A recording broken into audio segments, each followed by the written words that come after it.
Hello and welcome to the Woodridge podcast series. I'm David, or Dave if you prefer, from audioprojectcentral.com, and I'm proudly hosting this series which has the goal of bringing you informative and uplifting character profiles of some of the teachers, staff members and students at the school. The guest for this episode is Rachel Botha, who at the time of recording in 2021 is Deputy Head Girl of the college. Please remember to press the like button on whichever platform you are using to access this episode, and do share the episodes on your social media with your friends and family. You can find out more about Woodridge by visiting www.woodridge.co.za, and you can pop in at the Woodridge College and Preparatory School Facebook page too.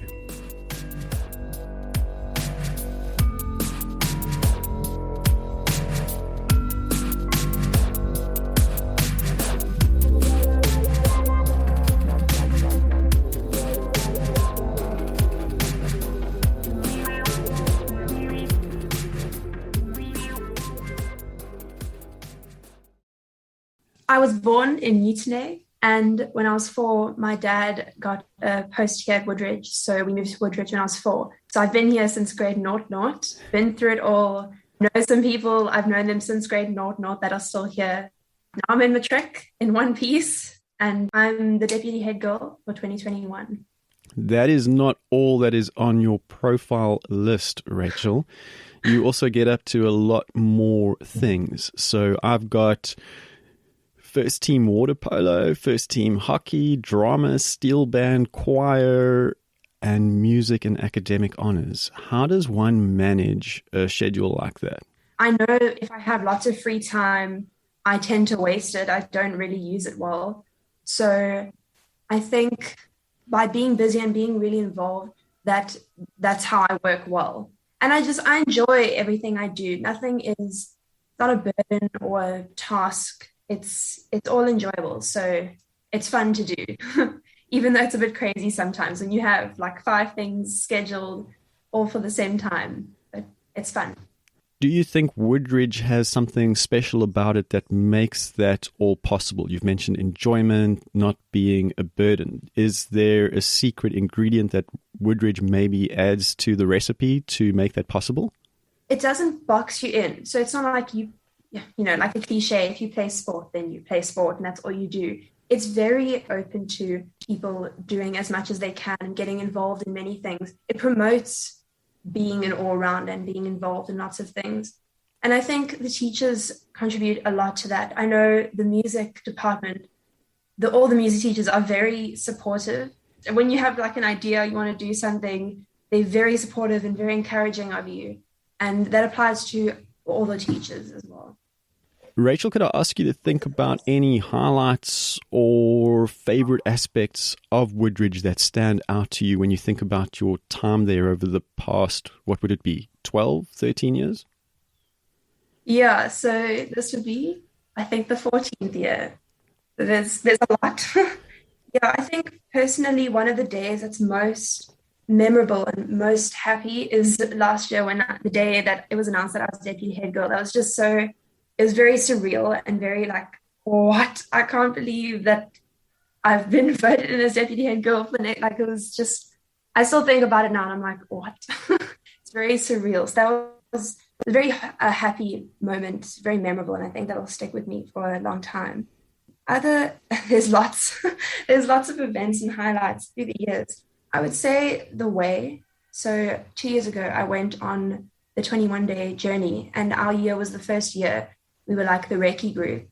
There were only 20 of us that went, 10 girls and 10 boys. And it was like a journey of, it sounds very cliche, but it was a journey of the self-growth and self-discovery, meeting new people, just learning a lot, learning skills, learning what I can work on personally. My brother's going on the way this year. I'm so excited for him, because it's just, like I said, you need to just really like buy into the whole growth journey, because there's just so much I learned on the way. There's so much I discovered about myself, things that I'm good at, things I'm not good at, stuff I can work on. It was an incredible journey of growth. I made friends people that I just didn't really interact with at school, and I became really close with them on the way. I'm very excited for all the years coming up that we'll do the way because it's just such a cool experience. And I think that's very unique about Woodridge. I know other schools also do away, but it's so cool. It's such a draw, I think, the way. The OE days. So I've been in 3 OE days because last year it didn't happen because of COVID. And those are also, the energy is so cool. And being involved in the different teams on the OE days, it's really fun. It's very happy memories. When the going gets tough, what do you do to get through it more easily? What tips and tricks do you have up your sleeve to wade over to the shallower end of the proverbial pool?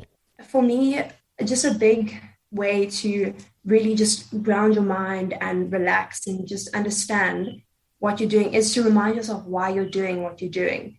What are you trying to accomplish? What is the purpose in doing this?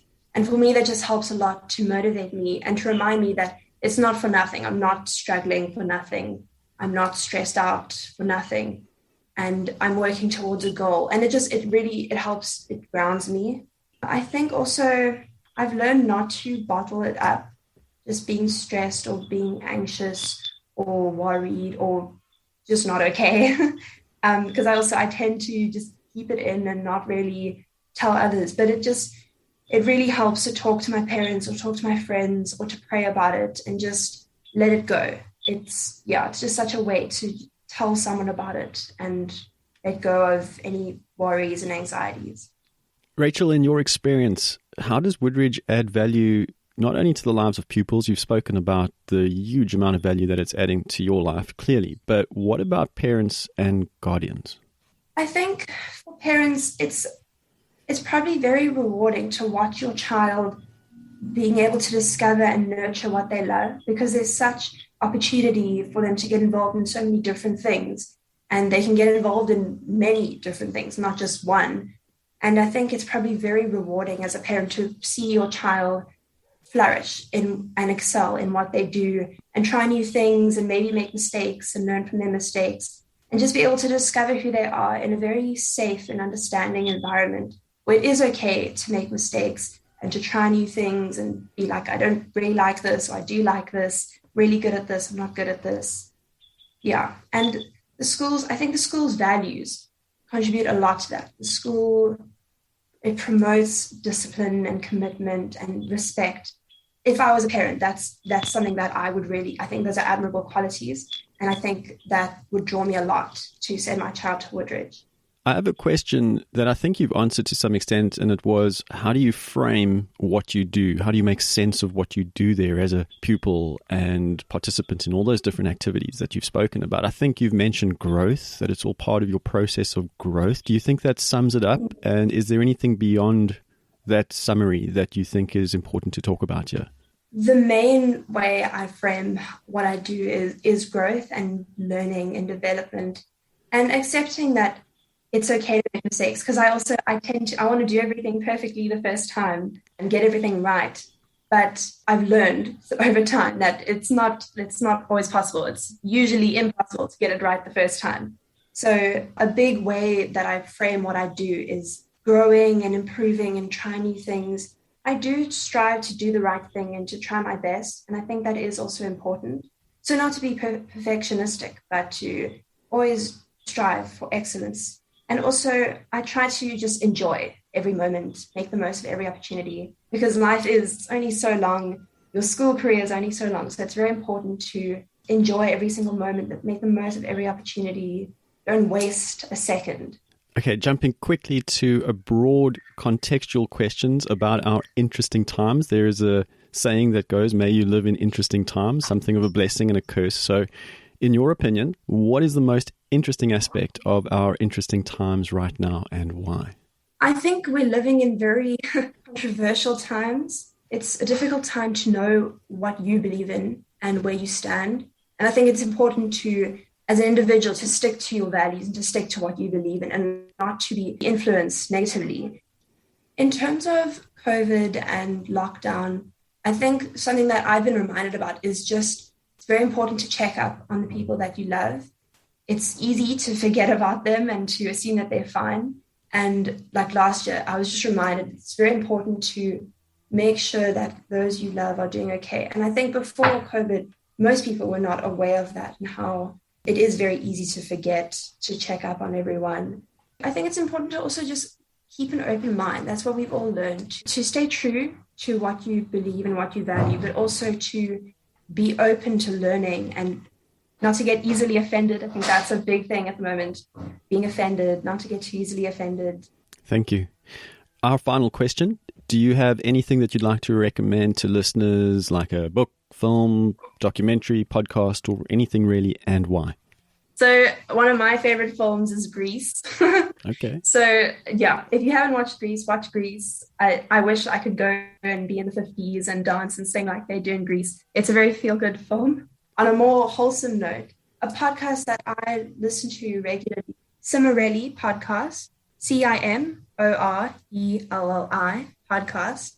And Cimorelli is a band. It's a group of sisters. It's 5 sisters. Their music is great. Their covers are great. They're great musicians. But also their podcast, they really focus on a message of self-improvement and self-growth and learning and growing and improving on yourself.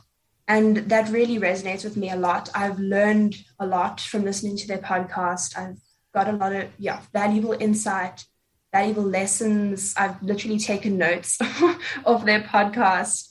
The sisters have similar values to what I have, and I think I identify with that, and that resonates with me as well. And I see them as very positive role models in a time where it's difficult sometimes to find positive celebrity role models. And that brings us to the end of the interview. Thanks for listening, and please do remember to share the episodes and relevant social media posts with your friends and family, and like the episodes at whichever social media platform you found them on. If you have any follow-up questions, head over to www.woodridge.co.za, where you will find the contact details for the school, and you can contact me at www.audioprojectcentral.com.